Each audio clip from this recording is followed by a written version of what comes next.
Yo les cuistots, bienvenue sur Food Kitchen, les médias qui vous cuisinent le football de l'entrée au dessert. On a beaucoup parlé et cuisiné la cuisine un peu africaine avec la CAN ces derniers temps, avec notre bon Edson, notre bien aimé Erland aussi, je pense qu'il nous regarde de là où ils sont. Et aujourd'hui, on retourne au football de club, au football qu'on aime tant. Pas encore dans les championnats domestiques, il y a beaucoup de choses à dire. Certainement d'ailleurs en première ligue avec le grand professionnel qu'on a à côté. Mais cette fois-ci, on va pouvoir parler d'abord de Champions League avec du coup notre coach K, Charbot, qui est là. Ça fait longtemps d'ailleurs, hein. Comment tu vas? Ouais, ça va, merci. Bonjour à tous, hein. Je suis prêt à cuisiner quelque chose de succulent comme d'habitude. Bah, franchement, mais ça fait grand plaisir de te revoir. Ça faisait vraiment un bon moment. Bah, forcément, tu annonces la couleur, t'as le maillot, t'as tout ce qu'il faut, t'as le matos. Comme on l'a dit avant Exactement. avant l'enregistrement, on n'est pas là pour parler Première Ligue parce que sinon on risque de déprimer, enfin surtout toi. Ouais. Non, mais là on va parler de Ligue des Champions parce qu'il y a beaucoup de choses à dire. C'est à l'heure à laquelle on tourne, la phase première, la phase classique est finie. La phase du pool, bien sûr, pool entre guillemets, parce que maintenant c'est le grand championnat européen qui s'est fini. Les 8 matchs ont été joués. Arsenal a fini premier.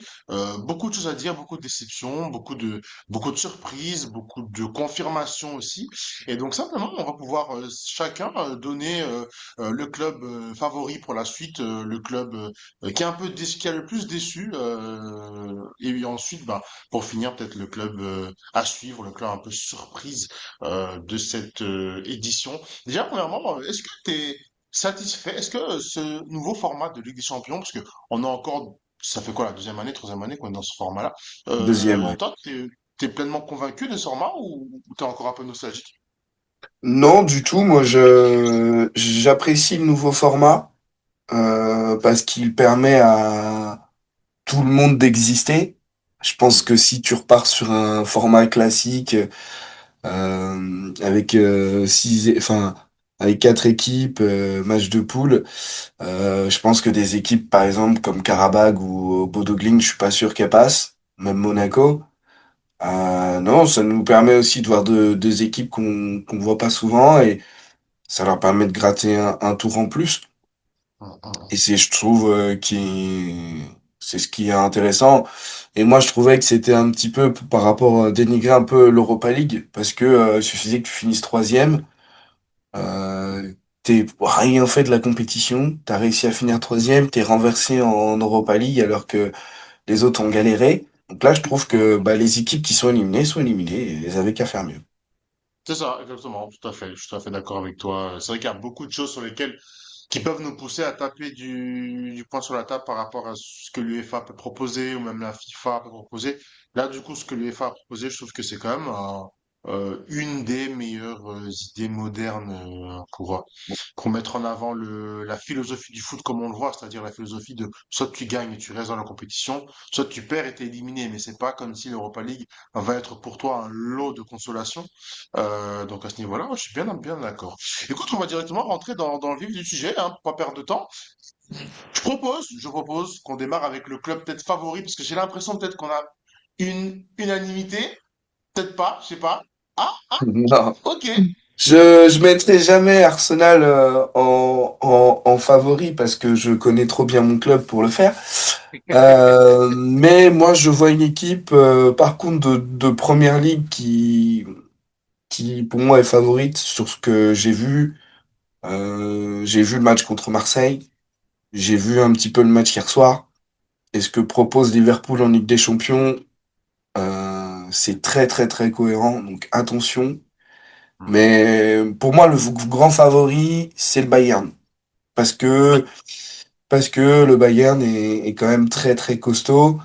Euh, pour moi, le Bayern est vraiment une équipe qui peut renverser tout le monde. Je pense que sur un match aller-retour, je suis pas sûr qu'Arsenal gagne les deux. Autant on peut les surprendre à l'aller, je suis pas sûr que à l'Allianz Arena, on les aurait surpris. Mais effectivement, je pense que les trois équipes qui sont arrivées en tête, donc Arsenal, Bayern et Liverpool, sont des concurrents très sérieux. Est-ce que c'est eux qu'on retrouvera dans le carré final? Je suis pas sûr. Mais c'est très cohérent ce qu'ils proposent en Ligue des Champions. Tottenham est là, un petit peu à la surprise un petit peu générale, je trouve, mais ils ont su assurer sur les matchs où il fallait. Et Barcelone, je suis toujours pas trop convaincu par ce que propose Barcelone, donc j'attends de voir un petit peu. Donc tes favoris, ton favori c'est Bayern ou alors c'est Bayern et Liverpool quoi. Ouais, Ok, c'est les deux à égalité.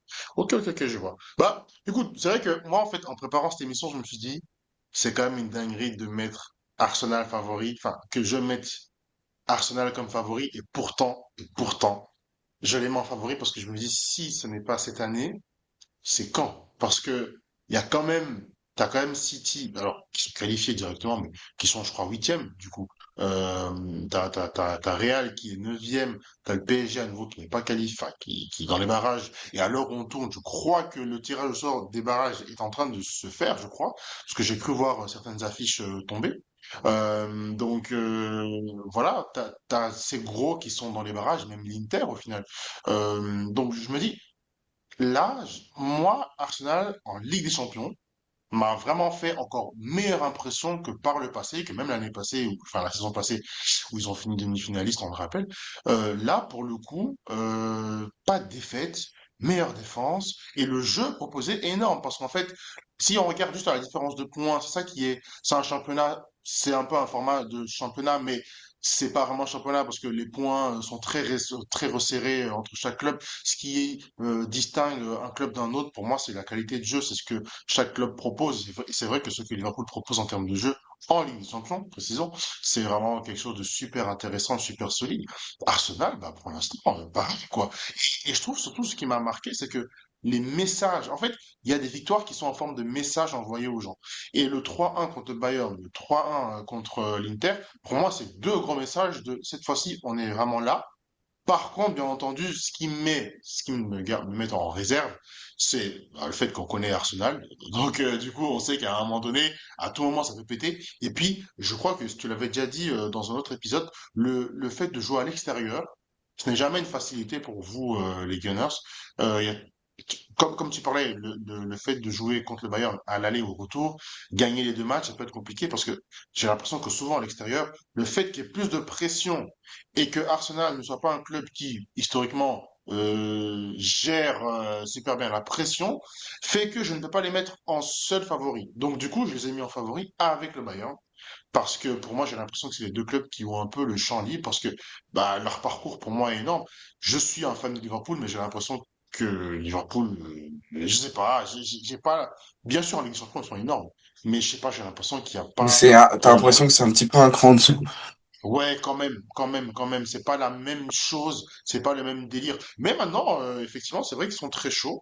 Tottenham, t'en as parlé après, j'en parlerai dans la catégorie, une autre catégorie. Mais pour rester dans les favoris, bah ouais, je suis obligé de mettre Arsenal, mais Bayern, bien sûr, Bayern et Arsenal sont vraiment pour moi les deux favoris parce que ils ont montré des trucs, une solidité, une certitude que peu d'autres clubs ont montré, j'ai l'impression jusqu'ici. Non, après Arsenal m'a impressionné à l'extérieur cette saison en Ligue des Champions. On est la meilleure équipe à l'extérieur. La meilleure équipe à domicile, c'est le Bayern. Mais Ouais. ça se joue à la différence de but. Et je crois qu'il y a même Tottenham qui est devant à revérifier. Mais je crois que dans ce que j'avais vu hier, c'est Bayern. Je sais plus si c'est Tottenham ou Arsenal. Ça doit jouer à pas grand-chose. Ils sont dans les Mhm. meilleures équipes à domicile. Et à l'extérieur, c'est sûr que c'est Arsenal. Et Liverpool est deuxième. Ouais. Donc, oui, c'est des équipes qui sont qu'on cite depuis tout à l'heure, qui sont très solides.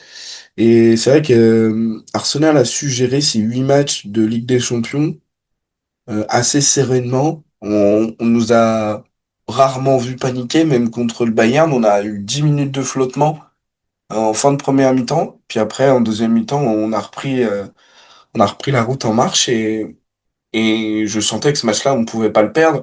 L'Inter, c'était pareil. Même après l'égalisation, je me suis dit, en fait, l'Inter a joué sa chance. ils feront rien sur ce match-là. Donc on a cette chance-là d'avoir plutôt bien géré nos matchs. Ouais. Maintenant, effectivement, le fait que sur toute cette phase-là, à élimination directe, on va jouer nos matchs retour à domicile, va certainement nous aider et faire en sorte qu'effectivement on soit beaucoup plus calme et plus serein. Après, nous, le problème, c'est qu'on a nos joueurs qui se blessent à partir de février. Ça, c'est Donc, vrai aussi. euh, C'est donc c'est euh, un autre souci. j'attends Oui, de, on connaît j'attends de en fait voir. le refrain, on connaît tous les passages typiques d'Arsenal, blessures, désillusions, enfin, désillusions, c'est même la conclusion finale, mais blessures, perte de confiance, soucis dans les matchs extérieurs. Moi j'ai une question, et peut-être après on passera à la rubrique suivante, mais par rapport à Arsenal, est-ce qu'il faudrait pas que vous tombiez, alors ça peut être fou à dire, mais en huitième contre une grosse équipe, imaginons, je sais pas moi, le Real, vous les tapez, et là ça vous donne la confiance qui vous manquait, parce que j'ai l'impression que des fois, en fait, c'est peut-être un manque de confiance, en fait, de tout le temps trébucher comme ça, confiance en vous, en vos capacités, en vos talents, alors que vous avez tous les talents du monde. Est-ce qu'il faudrait pas tomber contre une immense équipe que vous pourrez battre, parce qu'il n'y a pas d'équipe en Europe actuellement que vous ne, selon moi, hein, que vous ne pouvez pas battre. Est-ce qu'il ne faudrait pas du coup une grosse équipe directement pour voir si la confiance de l'équipe, la confiance des joueurs peut être bien placée pour la suite de la compétition? Et tu sais, on sort le Real l'année dernière en quart, et je m'étais dit c'est bon, on est lancé. Je dis pas que Paris on en allait en faire qu'une bouchée, mais j'avais un peu ce raisonnement-là en me disant après deux matchs de folie, on peut pas s'arrêter comme ça. Et on s'est arrêté. Et après, il y a eu l'autre blessure aussi qui a fait que. Mais mais c'est possible. Je sais pas trop comment on va être au mois de mars. C'est toujours Mhm, pareil. Est-ce que en championnat on va garder les 4 5 points d'avance qu'on va avoir et on est-ce que Arteta va faire beaucoup plus tourner? J'en sais rien.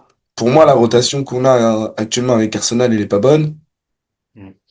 Et la question va vraiment se poser en mars si on n'a plus de nouveaux blessés et que tout le monde est de retour. Comment on va gérer tout ça? Parce que j'entends beaucoup de gens dire Gyökeres, ça va pas, c'est ci, c'est ça. Mais Gyökeres, si on parle en termes de points et de stats, pardon, c'est lui le meilleur buteur d'Arsenal.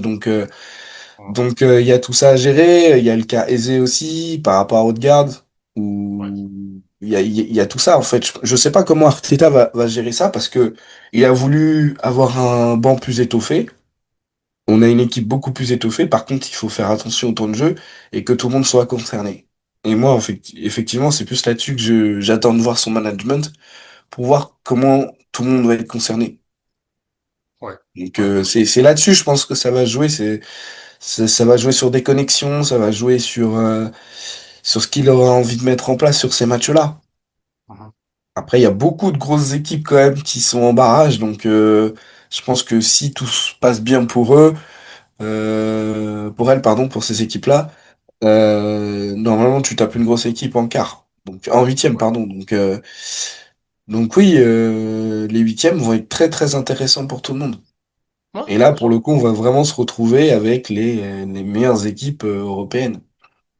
Mais Ah, il peut y avoir une surprise, il peut y avoir une ou deux surprises quand même.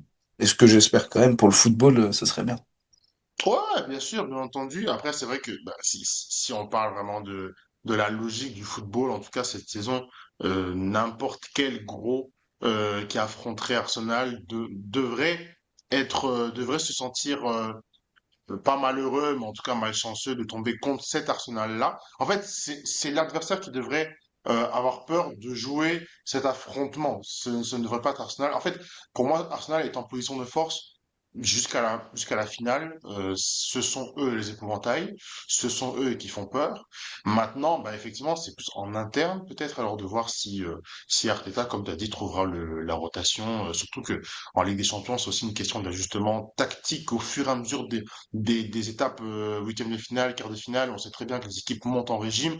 On connaît très bien le parcours du PSG l'année passée. Luis Enrique a été un maître en la matière à partir de janvier. Et on a vu enfin, on a vu la différence entre un tacticien d'élite et puis juste un très bon tacticien, quoi. Quelqu'un qui peut gérer avec les blessures, justement, aussi, et composer quelque chose d'intéressant. Donc, on verra tout ça. Et comme tu as dit, peut-être qu'il y aura des surprises. Ça me permet de faire la transition avec la prochaine rubrique. Je pense qu'on va finir avec le côté déception, peut-être pour finir avec du sang.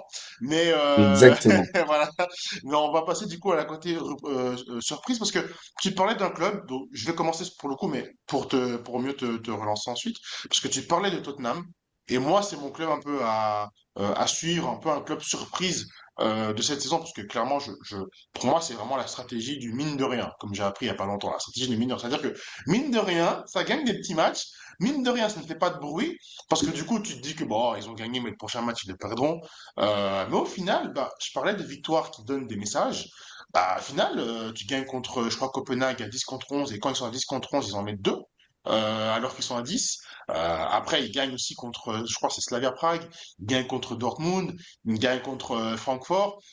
Alors, on peut se dire que c'est un parcours un peu Europa League sans dénigrer ces clubs-là. On pourrait dire ça. On pourrait dire ça. Mais j'ai envie de dire, le fait ouais, d'enchaîner ces victoires-là, alors qu'en première ligue, c'est pas trop ça, je me dis, attention, parce qu'il y a peut-être un mindset Ligue des Champions qui est activé du côté du vestiaire des Spurs. Et attention, parce qu'on a déjà vu cette jurisprudence-là du côté de Chelsea en 2011-2012, qui n'était pas forcément terrible dans le championnat, qui n'avait pas forcément un tacticien hors pair d'élite avec Di Matteo, que je respecte beaucoup, mais qui n'était pas forcément non plus une grande référence. Maintenant, après, Chelsea avait l'effectif qu'il fallait. C'était juste question de mental, je pense, pour eux. Il fallait juste activer quelque chose mentalement. Mais attention, parce que je pense pas que Tottenham va aller hyper loin, mais je peux me tromper. Mais par contre, ça peut être le poil à gratter, en fait. Ça peut être le poil à gratter. Je sais bien que si je reviens sur Arsenal, eux aussi, ils ont réussi à gagner contre un poil à gratter comme le FC Bruges 3-0. Mais c'est jamais facile de jouer contre ces équipes-là parce qu'elles ont rien à perdre. Et en fait, Tottenham, justement, ben, n'a rien à perdre.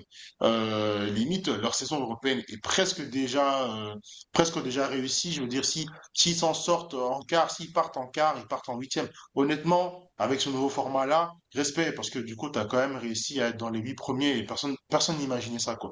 Je pense même pas que le board des Spurs imaginait ça. Donc à ce niveau-là, c'est presque réussi. Ils ont rien à perdre. Et il y a des revanchards, il y a des gens qui veulent le prouver, des Xavi Simons qui veulent le prouver, ouais, d'autres personnes encore, je pense, qui veulent prouver juste leur niveau européen. Donc, c'est une surprise. Ça peut être l'équipe poil à gratter. Je ne les vois pas aller non plus en demi-finale ou en terrain carré, même en quart de finale, mais je peux me tromper. On reviendra. Je le redirai si je me suis trompé sans problème. Mais je pense vraiment que bah, c'est une vraie surprise parce que il y a le côté mindset de Ligue des Champions activé et on a déjà vu des clubs comme ça qui, dans le championnat domestique, avait un peu du mal, mais par contre en Europe, avec la magie de l'Europe, bah en fait tu lâches plus le truc, tu y crois en fait. Et là avec la magie, enfin avec la force de l'espoir, il y a des choses que tu peux faire. Alors bien sûr, à un moment donné, le football va rester implacable, mais on sait jamais, ça peut être un poil à gratter compliqué. Ouais, et puis on peut voir aussi avec leur parcours l'année dernière en Europa League qui les emmène en finale et qui gagnent ce trophée. Donc attention à Tottenham, mais comme tu dis, moi je vois pas. Ça va être une équipe qui va être très compliquée à jouer. Le championnat, je pense qu'ils vont gratter ce qu'ils pourront gratter pour remonter dans les places européennes. Je pense qu'à un moment donné, ils vont peut-être se dire s'il y a un moyen, s'ils passent en huitième. Ils arrivent en quart, ils se disent, bah, en vrai, on n'est pas si loin, et ça peut donner une forme d'énergie. Et je pense qu'il y a beaucoup de joueurs revanchards. Je pense que tu parlais de Xavi Simons, t'as Kolo Muani, t'as Solanke qui doit prouver que son transfert, c'est pas un peintre. Non, il y a beaucoup de joueurs qui ont beaucoup de choses à prouver à Tottenham, et bon, en tant que bon supporter d'Arsenal, j'espère quand même qu'ils vont sortir en huitième. Mais, Je l'attendais. mais, euh, mais ouais, ça peut être une équipe qui est compliquée à jouer. Mais, euh, mais moi, c'est pas mon équipe surprise. Au début, je voulais te parler du Sporting, parce que le Sporting, pour moi, est vraiment une équipe qui m'a surpris sur pas mal de choses, dans le jeu, dans leur volonté d'aller de l'avant. Et en fait, le Sporting répond un petit peu à ma théorie de quand tu as un buteur qui omnibule tout et Ouais. qui, on va dire, laisse des miettes aux autres, c'est ce qui fait que ton équipe ne tourne pas bien. Gyökeres, l'année dernière, je crois, il met 47 buts l'année dernière, je crois, un truc comme Ouais, ça. comme ça, ouais. Mais on a l'impression, des fois, quand je regardais le Sporting jouer, s'il était pas là, c'était compliqué offensivement. Les autres joueurs étaient pas connectés. Mhm, À la différence d'un Bayern où Kane, en fait, ok, Kane, c'est lui qui marque à chaque fois, quasiment, une fois sur deux. Mais par contre, Kane, il participe au jeu. Kane, s'il faut donner à Olysée pour que Olysée marque, il va lui donner. S'il faut que ce soit Moussiala, faut que ce soit un autre, il va donner. Et c'est dans sa mentalité. À Tottenham, il était comme ça. Ça a toujours été un joueur comme ça. Par contre, on en parlera plus dans les déceptions, dans les... Moi, je reste persuadé que le Real Madrid, cette année, ne gagnera pas avec les champions. Pourtant, je les avais mis dans mes favoris au départ, ouais. parce que je m'étais dit, avec Xabi Alonso, ça va changer. Mais je reste persuadé que le Real va faire une saison blanche. Parce qu'il y a un mec qui va mettre tous les buts, mais ça va coincer à un moment donné. Parce que quand Mbappé va être bloqué, bah, j'ai pas l'impression qu'Arbeloa soit un grand tacticien par rapport à Xabi Alonso. Et je pense que le vestiaire commence à être un peu vexé. Je vois des Bellingham ou des Rodrigo qui sont très nerveux. On verra. Alors, on en reviendra sur les déceptions. Mais moi, mon équipe surprise, c'est Bodo Glimt. C'est Bodo D'accord. Glimt. J'ai vraiment apprécié. Et en fait, je les suis depuis la conférence. Ok. Quand ils étaient en conférence. Et c'est une équipe déjà qui a joué beaucoup plus de matchs que les autres Tout à fait. pour se qualifier. Et je sais pas, il y a une espèce de vibe où surtout quand on voit le match contre City, ils ont Bien peur de sûr. rien, ils y vont. Et du coup, après, bah, il y a pas de, ils ont pas peur. Mhm, On perd, on gagne, tant mieux. On perd, tant pis. Et j'ai bien aimé ces équipes-là, comme Pafos, ou même Almaty, qui a réussi à mettre un but à Arsenal. C'est des équipes qui ont pas eu peur. Et c'est ça que j'ai aimé. Il n'y a pas d'équipe qui a posé le bus, entre guillemets, et mhm. qui a attendu. Et c'est ça qui a été beau sur cette édition-là. Et c'est pour ça qu'il y a eu autant de buts hier. Il y a eu aucune retenue dans les équipes. Et, et la deuxième équipe qui m'a surprise aussi, du coup, c'est Benfica. Benfica, moi, je les voyais morts et enterrés au début. Je me suis dit, allez, trois défaites aux trois premiers matchs, c'est bon, ça sort. Mourinho arrive, tout change. Et c'est génial. C'est génial. Ça montre encore que même s'il a pas grand-chose, il est capable de faire quelque chose et je pense que c'est la marque des grands coachs. Ouais, bien sûr. Et ce que j'aime en plus, je pense que ça va aussi t'interpeller, c'est que la Ligue des Champions montre aussi, enfin révèle aussi certains coachs de grand talent. Parce que une équipe comme Bodo Glimt, une équipe comme Pafos, une équipe, allez, j'allais dire bon, pas l'Atalanta parce que du coup au début j'étais bien. Avant même cette journée, ils étaient, je crois, parmi les qualifiés, les 8 premiers, je pense, ou avant l'avant-dernière journée, pardon. Alors qu'ils avaient gagné très peu de matchs, c'est juste qu'ils ont pressé pratiquement pas. Après, c'est un choix de coaching d'être très défensif, mais je veux dire, chacun apporte son style. Et ensuite, il va à fond. Et après, on voit les résultats par la suite. Et des fois, bah, ça révèle des grands coachs. Et il y a enfin, des grands coachs, en tout cas, des bons coachs, des coachs à potentiel. Et clairement, clairement, le coach de Bodo Glimt, je pense pas qu'il restera là-bas. Je crois qu'il y a des clubs qui vont, avant le début de l'été, je pense qu'ils vont commencer à l'appeler à juste titre. Parce que quand tu fais ça en Ligue des Champions, quand avec si peu de matos entre les mains, c'est que tu es capable de faire de grandes choses. Alors oui, si Mourinho avait 30 ans de moins, c'est sûr qu'on l'aurait appelé aussi. Mais on connaît Mourinho, comme tu as dit, avec peu, il peut faire beaucoup. Et franchement, bah, bravo. Après, pour le coup, ça s'est vraiment joué à... C'est même pas un coup de poker, parce qu'en fait, il savait même pas, enfin, il avait plus de remplacement. Il pensait qu'il était qualifié.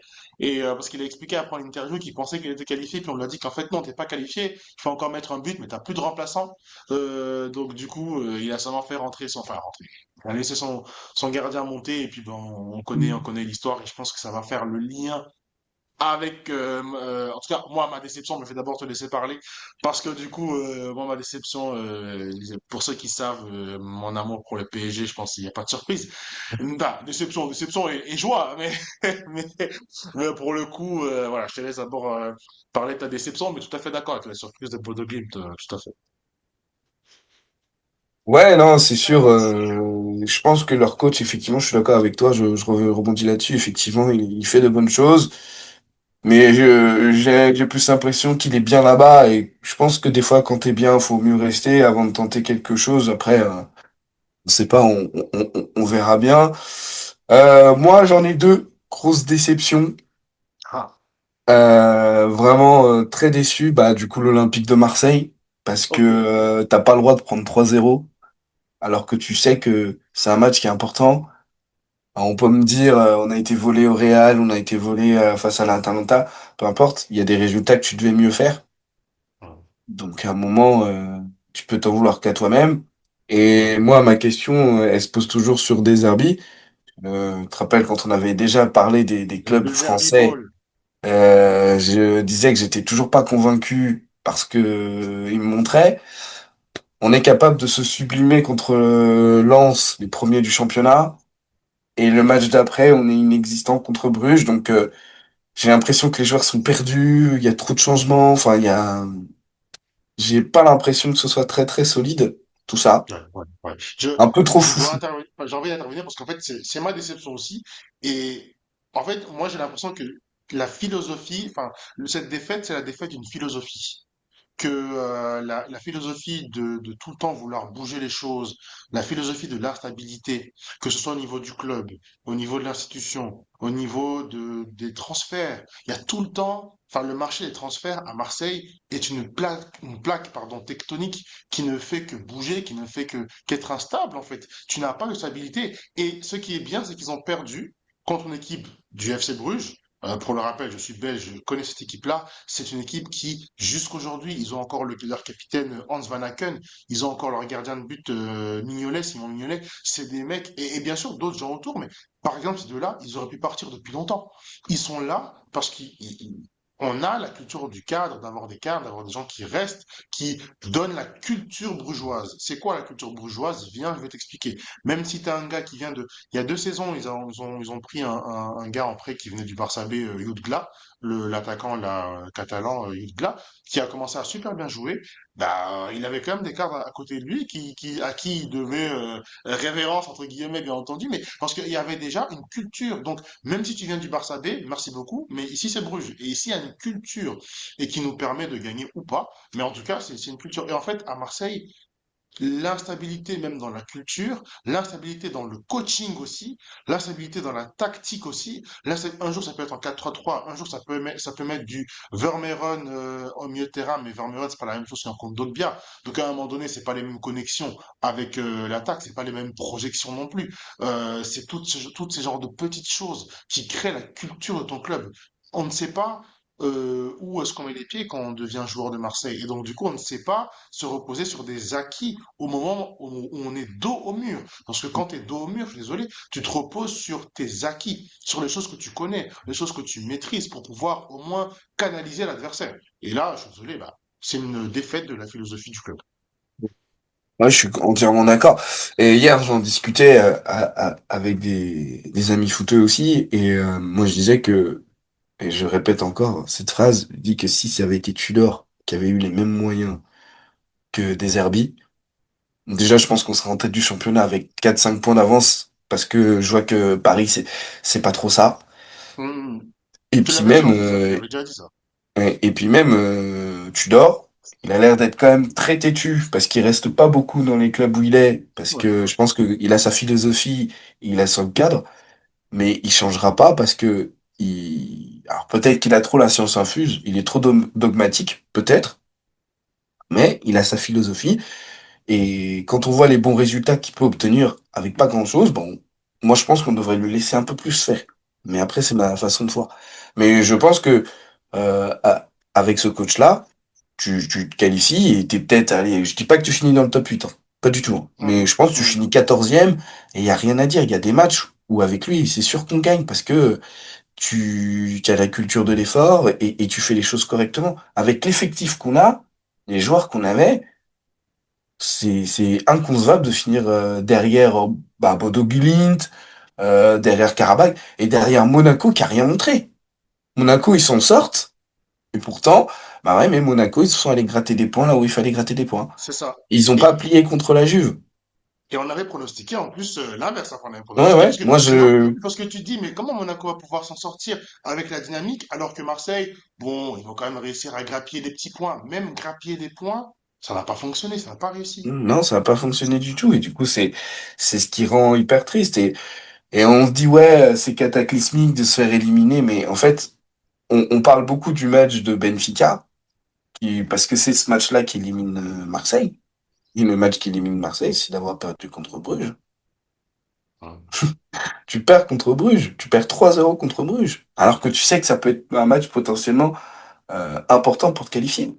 Tu peux pas te permettre la performance qu'il y a eu. C'est pareil. Et du coup, ça va faire une transition avec l'autre club qui m'a beaucoup déçu, c'est le Napoli. Ah oui. Et Conte, à chaque fois en Ligue des Champions, euh, il est décevant. Il est toujours décevant. Il ne propose jamais rien en Europe. Et et je trouve ça lamentable. Pour un coach aussi grand qu'il l'est, il ne propose jamais rien. Alors, c'est un coach qui peut te faire gagner le championnat quasiment une année sur deux. Ouais. Là, ils sont dans le dur en championnat. Ouais. Bah, qu'est-ce qui va lui rester finalement? Parce que il est trop loin pour jouer le titre et les équipes qui sont devant sont trop impliquées pour se laisser faire. Euh, moi, je suis déçu. Le Napoli, et j'en T'imagines, reviens. Enfin, pour moi, le tu perds. Napoli, c'est plus fort que Bruges, c'est plus fort que Galatasaray, que l'Olympiakos, que Bodo Glimt, Karabag, que même Monaco. Ouais. Avec le Ouais. recrutement qui a été fait, tu finis Ouais. 30e. C'est même pas, tu finis 25e en te disant, bon, avec un peu d'espoir, enfin, en te disant, voilà, ça s'est joué à un point près, comme, ou à une différence de but comme Marseille. C'est même pas ça. C'est tu finis 30e. Tu, C'est-à-dire que tu, tu, tu, t'as été ridicule. Comme Villarreal. Villarreal, j'ai du mal à cerner un petit peu. Je pense qu'il y a la connexion européenne qui s'est pas fait. Je pense que les garçons, ils se sont dit, bon, bah, on roule bien en championnat. Peut-être qu'ils se sont plus concentrés sur le championnat. Il y a des équipes, c'est comme ça. Mais Napoli, je suis déçu. Hum, hum, hum. Je Mais suis déçu. tu l'as dit hein, sur le fait que le Antonio Conte, tu peux compter sur lui limite une saison sur deux pour être champion du coup de son championnat domestique. Est-ce que du coup, mais par contre tu l'as dit aussi, hein, en Europe c'est plus compliqué. Est-ce que du coup on peut le considérer comme un grand coach? Ou est-ce qu'il lui manque cette chose-là en Europe, cette capacité à surmonter, se surpasser en Ouais, cette capacité à sublimer dans les soirées fait. européennes. Euh, pour moi, il reste quand même un grand coach, quand même. Mais c'est vrai qu'il lui manque cet aspect européen où de se dire, vas-y, il est capable de. Parce que pour moi, c'est quand même plus compliqué. À l'époque, c'était plus compliqué pour moi de gagner le. C'est quand même compliqué de gagner un championnat, quand même. Il faut être régulier toute une saison. La Ligue des Champions, tu peux te dire sur des matchs, voilà, t'as été super bon, et puis ça peut jouer sur des coups de bol ou des machins de ça. Avec le nouveau format, c'est un championnat, c'est un mini championnat. Si t'es 30e, c'est que t'es pas capable. Ouais. Pour moi, c'est un manque de, ouais, il manque ça. Moi, il y a un match où je m'étais dit, Conte, en fait, il deviendra, enfin, il lui manque vraiment ce truc-là, c'est quand il était à Chelsea. C'est un Chelsea-Barcelone en 2017-2018, en Mhm. huitième de finale, je crois. Et, et il met Hazard en faux neuf, parce que Costa est blessé ou suspendu, je sais plus. Et donc, sa tactique marche, mais après le 1-0, il sort tous ses joueurs offensifs. Et tu te dis, bah en fait, mec, tu nous as proposé un spectacle pendant 55 minutes de folie, tu Mhm. mènes, tu recules. Et en fait, je me suis dit, t'avais la possibilité, t'es à Stamford Mhm. Bridge, tu sais que tu Mhm. vas jouer au Camp Nou après, tu sais que ça va être très compliqué de jouer au Camp Nou là-bas, Mhm.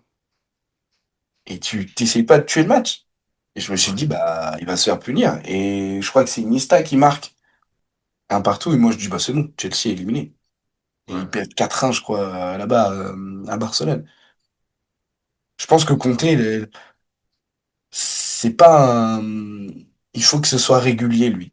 Et je pensais Ouais. que le nouveau format, ça allait l'aider à être justement Mhm. à rentrer dans la compétition, mais pas du tout. Pas du tout. C'est vraiment un coach championnat.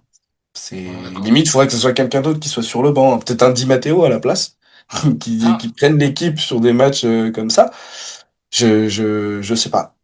Il non, est, non, non. il Non. est, il aime se concentrer sur le championnat et c'est un truc que je respecte parce que si tu arrives à être champion quasi une année sur deux partout où t'es passé, sauf à Tottenham. Après Tottenham, c'était vraiment compliqué. Euh, Bah, tu restes pour moi quand même un bon coach. Mhm. Ce qu'il a fait à la Ok, Juve, je suis pas sûr qu'il y en ait beaucoup qui soient capables de faire ce qu'il a fait. Donc pour bien moi, ça sûr. reste un grand coach.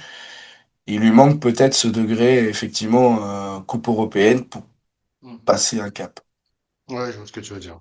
Pour finir, est-ce que avant qu'on finisse l'épisode, t'as un joueur qui, dans cette phase classique, t'a marqué, que ce soit un joueur confirmé ou une révélation qu'on connaît peut-être moins, une pépite, un joueur qui t'a vraiment marqué durant ces 8 journées-là, conclure? Moi, il y a un joueur que je trouve que plus on avance, plus il est extraordinaire. C'est vraiment. En fait, il y en a plusieurs qui m'ont marqué quand même. Ouais, d'accord. C'est Saliba. Saliba avec Arsenal. D'accord. Je t'en citer quatre. Saliba avec Arsenal parce que je pense qu'il est en train de devenir l'un des meilleurs défenseurs centraux Ouais. au monde. Et Kitike parce que ce Hmm. qu'il propose avec Liverpool et j'étais pas trop convaincu au début de saison et puis plus on avance pour moi c'est peut-être le numéro 9 de l'équipe de France à la Coupe du Monde. Dédé, on attend de voir ce que tu vas nous cuisiner. Ça, on va voir. Euh, Barnes à Newcastle Ouais, parce ouais. que j'ai l'impression que c'est un joueur super clutch et il joue super bien. Hmm. Et le dernier, c'est ah, j'ai oublié son nom. C'est Ça va pas déjà cool trop. pour lui. C'est pas cool pour lui. Mais celui qui, pour moi, est euh, à Barcelone, qui m'a impressionné pour le coup, c'est Firmin. Euh, J'allais dire Casado, alors que c'est pas du tout lui. Euh, c'est Firmin parce que il a été clinique Hmm. sur certains matchs. Et j'aime bien ce garçon, il se déplace bien dans les espaces, il est très très bon. Et pour moi, il m'a bien impressionné. Et mention spéciale pour Rice et Vitinha, mais je trouve que j'ai beaucoup parlé d'eux déjà avant. C'est Et vrai. eux, ils sont C'est juste, vrai. en fait, eux, ils sont juste réguliers, en fait. On avait Modric et Kroos qui étaient super réguliers à leur époque, et du coup, même Iniesta et tout ça, donc on parlait plus trop d'eux, mais c'est les régulateurs de leurs équipes, et j'ai vu un Vitinha un petit peu en difficulté Oui. contre Newcastle. Bah, Oui. du coup, Paris rame un peu. Et de toute façon, si tu regardes sur tous les matchs, que ce soit Bayern, Liverpool ou Newcastle, bah, à chaque fois que Vitinha est un petit peu en difficulté, J'allais le dire. Paris l'a été. Donc, J'allais dire ça pour même en championnat. Chaque fois que Vitinha est en galère, en fait, Paris est en galère. Vitinha a réellement pris les clés de l'équipe à juste titre. Il a pris les clés de l'équipe. Euh, Certes, je crois, il marque contre Newcastle euh, au match, le dernier match, là, je crois que c'est lui qui met la frappe. Mais ça n'empêche pas le fait que il y avait quand même encore un goût de trop peu. Je sais pas si c'est le surnombre de matchs, hein, faut le rappeler, le PSG enchaîne avec la saison dernière, mais c'est vrai que là, il y a un peu enfin pas mal de joueurs qui sont dedans, à voir par la suite. Mais c'est vrai que je suis tout à fait d'accord avec ton analyse individuelle et surtout, tu parlais du fait que à voir si Dédé allait prendre Ekitike pour déjà pour la Coupe du Monde 1 et pour le mettre en numéro 9 titulaire 2. Ça, c'est deux gros paris. Je suis moins sûr par rapport à ça, mais j'aimerais, mais je suis moins sûr parce que connaissant ce Dédé, voilà, je crois que il a des certitudes, des fois à recertifier, mais ça c'est un autre débat qu'on discutera par la suite. Mais par contre, je pense que Saliba, il a fait son trou. Il a fait son trou en France, il a fait son trou, enfin dans la tête de Dédé, il a fait son trou chez les fans, il a fait son trou chez les Gunners, il a fait son trou dans le débat des meilleurs défenseurs mondiaux. Clairement, la forteresse d'Arsenal, qui finit du coup meilleure défense de cette première phase, peut vraiment remercier notamment Saliba, parce que c'est tout un travail collectif, bien sûr, mais ce mec est un rock. Gabriel aussi, j'apprécie beaucoup, mais il a été blessé. Bon, Saliba aussi. Mais voilà, c'est vraiment un rock comme pas possible.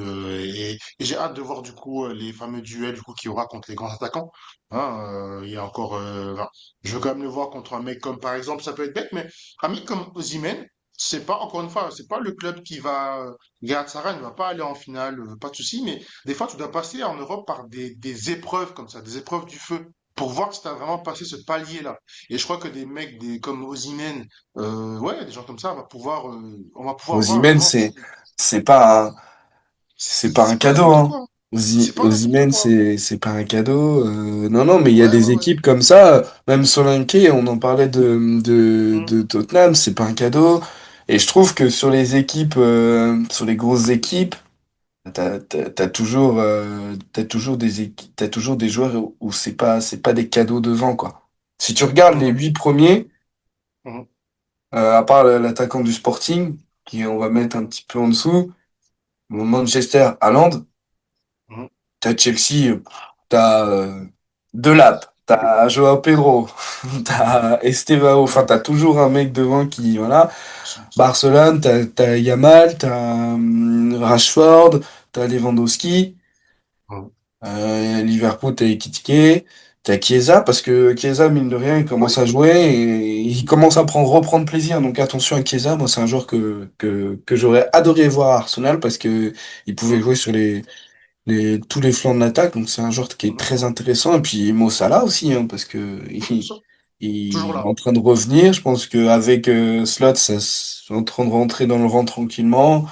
Et je Mhm. pense que ça prouve aussi que bon, ils ont dérapé tous les deux, mais ça prouve aussi qu'il y a un respect mutuel Ouais. et il y a une certaine forme de maturité. Parce que Mhm, Salah, il aurait pu bouder après la CAN et dire, non, mais je veux plus, je veux partir, je veux partir.